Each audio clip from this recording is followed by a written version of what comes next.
YouTube channel LPW TV. Nah teman-teman semuanya, senang sekali kita bisa berjumpa kembali. Semoga teman-teman sehat-sehat semua ya.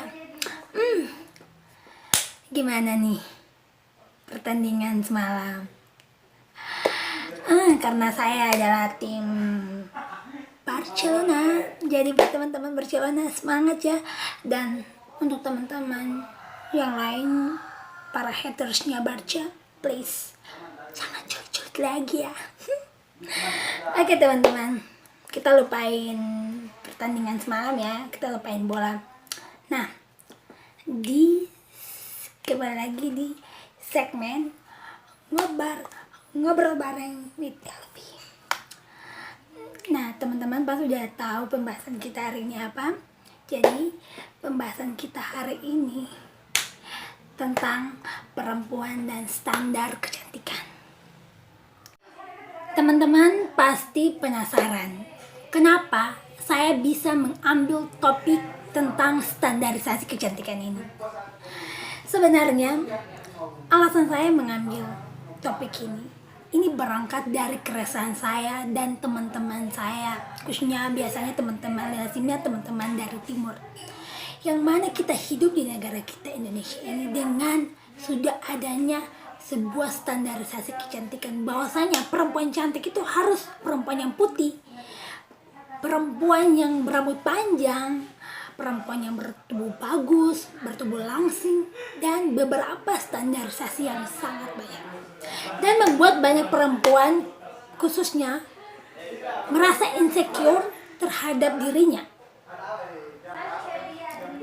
Kemudian teman-teman pasti bertanya-tanya, bagaimana sih kok bisa adanya standarisasi kecantikan di Indonesia? Bagaimana sih sejarahnya? Dan siapa sih yang membuat sehingga adanya standarisasi kecantikan ini? Dan dengan adanya standarisasi kecantikan ini tujuannya untuk apa? Dan pihak siapa yang diuntungkan? Dan poin yang paling pentingnya buat teman-teman semuanya, bagaimana kita sebagai perempuan bisa menyingkapi standarisasi kecantikan dengan memaknai seperti apa kecantikan yang sebenarnya. Itu poin paling penting. Jadi teman-teman semuanya, tonton video ini sampai selesai dan jangan lupa like, comment, dan subscribe. Oke teman-teman semuanya, Indonesia adalah negara yang punya beragam suku dengan budaya dan ciri geografis yang berbeda. Perbedaan tersebut berlanjut pada perbedaan pemaknaan akan kecantikan. Namun, kini anggapan cantik begitu general. Seakan kita lupa akan realitas bahwa Indonesia begitu beragam. Kenapa bisa demikian? Standar wanita cantik tak bisa dilepaskan dari konstruksi media akan makna sebuah kecantikan. Media menampilkan standar kecantikan yang setiap hari dikonsumsi oleh masyarakat melalui konten media dan iklan. Teman-teman semuanya tentu bertanya-tanya, bagaimana sih sejarah sehingga adanya standarisasi kecantikan di Indonesia? Berdasarkan beberapa buku yang saya baca, bahwasannya sejarah standarisasi kecantikan di Indonesia ini sungguh amat panjang. Standar kecantikan ini telah ada semenjak zaman Jawa kuno, di mana kehidupan Jawa kuno tergambar dalam kisah sastra Ramayana. Ini menurut Titip tahun 1998. Cantik pada masa itu digambarkan melalui tokoh Sita. Tokoh Sinta yang merupakan istri Rama. Sinta ini digambarkan sebagai perempuan muda yang sungguh amat cantik dan berperilaku baik. Dan hal ini tercatat dalam kitab Kitawa Kakawin. Kemudian, ketika Indonesia memasuki era kolonial, standar kecantikan pun berubah. Yang mana ketika para penjajah memasuki Indonesia, mereka juga menyebarkan dan memperdagangkan produk-produk kecantikan. Produk itu diiklankan oleh beberapa media pada masa itu. Sebagai contoh, iklan sabun Plant Olive dalam majalah The Housemaid in India pada tahun 1937. Kemudian pada Bintang Hindi tahun 1928 berhenti begitu saja ketika penjajah pergi. Seiring berkembangnya waktu, produk kecantikan mulai beredar di pasar Indonesia. Produk itu adalah produk-produk kecantikan dari negara asing dan membawa dampak yang luar biasa, yakni perubahan persepsi masyarakat Indonesia akan kecantikan. Produk tersebut mulai masuk pada tahun 1970. Produk tersebut antara lain Torpor Cream pada tahun 1975, Caliper Cream pada tahun 1976, Fire Lady Cosmetic pada tahun 1980, dan juga iklan sabun Lux. Pada tahun 1970-an, produk kecantikan lokal membawa angin segar dengan menawarkan standar cantik khas Indonesia yang tidak harus putih. Produk tersebut antara lain Viva Cosmetic, Sari Ayu, dan Mustika Ratu. Namun seiring perkembangan zaman dengan masuknya produk kecantikan yaitu Vaseline dan Nivea, standar kecantikan kembali pada kulit yang putih. Salah satu tokoh yaitu Dr. Tri Mayarni Puji Astuti menjelaskan bahwa produk Sari Ayu pun mengalami pergeseran penawaran. Yang tadinya menawarkan cantik dengan kuning langsat, sekarang menjadi cantik dengan putih.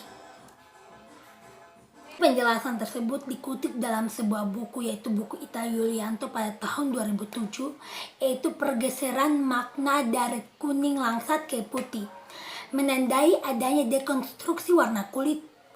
Dulu, kita yang kulitnya eksotis adalah hitam manis dan sawo matang, dan kulit yang identik dengan kekuning-kuning langsatan, sekarang sudah tak bisa dipertahankan image dan selera perempuan yang sudah mulai dipenjarakan dengan pesona barat. Perempuan dan masyarakat mulai mengkonstruksi sejarah perkulatannya. Mereka tak lagi ingin memaknai bahwa eksotis adalah hitam manis, sawo matang, serta warna kuning ke kuning langsatan, tetapi memaknai cantik adalah putih seperti layaknya perempuan barat. Dan di sini barat adalah kiblatnya. Jadi teman-teman, adanya standarisasi perkulitan ini, standarisasi kecantikan ini dibawa oleh negara barat. Di era modern ini, standar cantik menjadi lebih beragam. Media dan arus globalisasi memberikan celah untuk berbagai penawaran cantik dari luar. Misalnya seperti sekarang ini, cantik ala Korea, cantik ala Eropa, dan membuat banyak perempuan menghabiskan waktu di klinik-klinik kecantikan untuk mencapai target cantik yang telah dikonstruksi oleh media tersebut. Tentu kita bertanya-tanya, sebenarnya apa itu kecantikan? Kecantikan itu sering kita lekatkan dengan penampilan fisik. Namun, ketika kita melihat dengan pandangan yang lebih luas, maka kecantikan dapat diartikan sebagai sesuatu yang kita sukai, sesuatu yang menarik, mempesona, menginspirasi, dan membuat kita senang.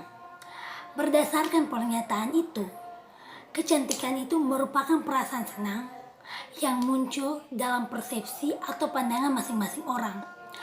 Persepsi itu muncul karena adanya emosi, motivasi, kognisi, pemikiran, dan pembelajaran secara bersamaan. Teman-teman semuanya, seperti yang sudah saya jelaskan, bahwasanya standar kecantikan ini mengubah pola pikir perempuan Indonesia. Hal ini dikarenakan karena kita dibangun oleh sebuah paradigma bahwasanya cantik itu harus putih, cantik itu harus berambut lurus, cantik itu harus berbadan bagus. Dan Pandangan itu dibangun oleh perannya media dan iklan-iklan produk kecantikan yang dimana oleh mereka kaum-kaum kapitalis, kaum-kaum pemuda. Dalam hal ini adalah mereka-mereka yang mempunyai brand-brand kecantikan. Dan seperti yang sudah saya katakan pada awal, siapa yang diuntungkan dengan adanya standarisasi kecantikan ini? Nah, mereka-mereka itu. Dan tanpa kita sadari, kita sudah terjebak dan dieksploitasi oleh penjajahan gaya baru. Dan dampak dari standarisasi kecantikan ini membuat kebanyakan perempuan merasa insecure dan berlomba-lomba untuk memenuhi standar kecantikan yang sudah ada dengan melakukan berbagai hal.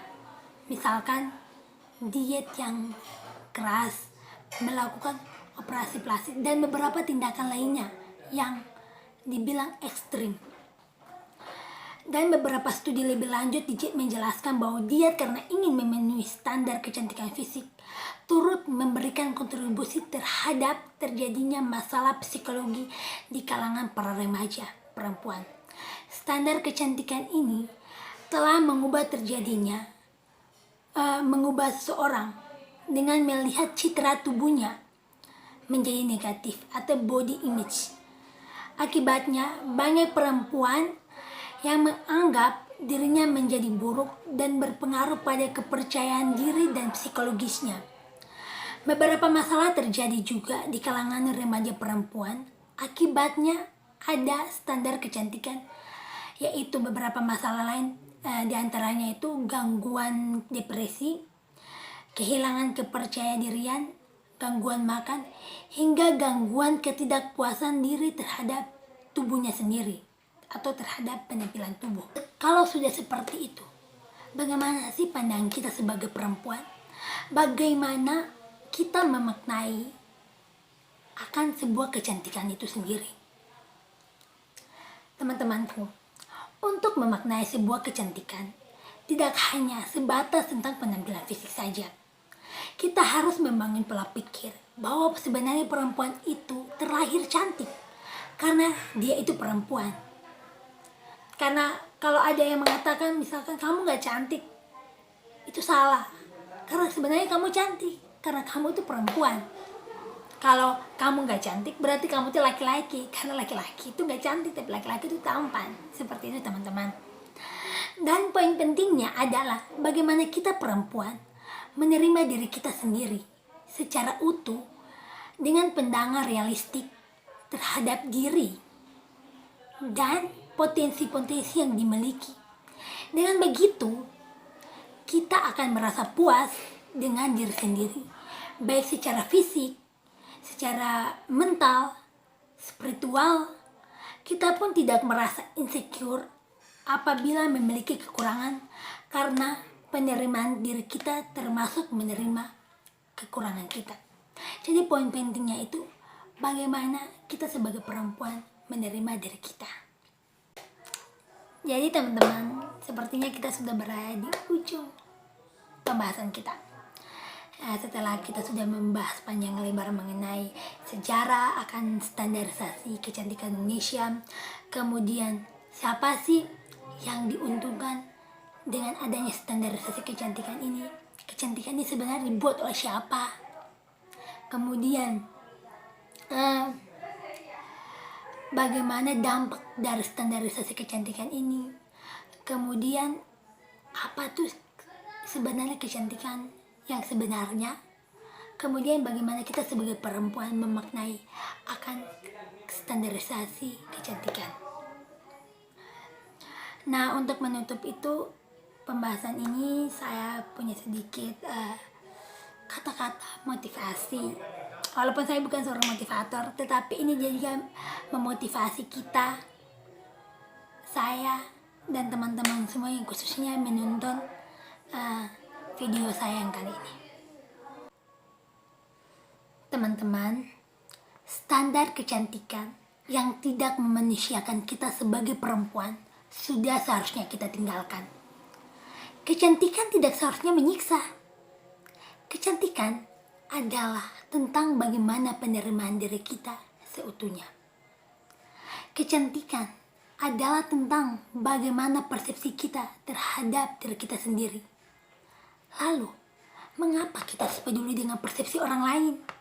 Atau bahkan masyarakat asing pun sekalian.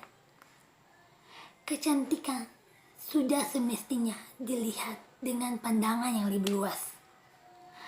Kecantikan tidak harus diidentikan dengan kulit yang putih atau tubuh yang bagus. Kita telah diciptakan dengan proporsi yang sempurna.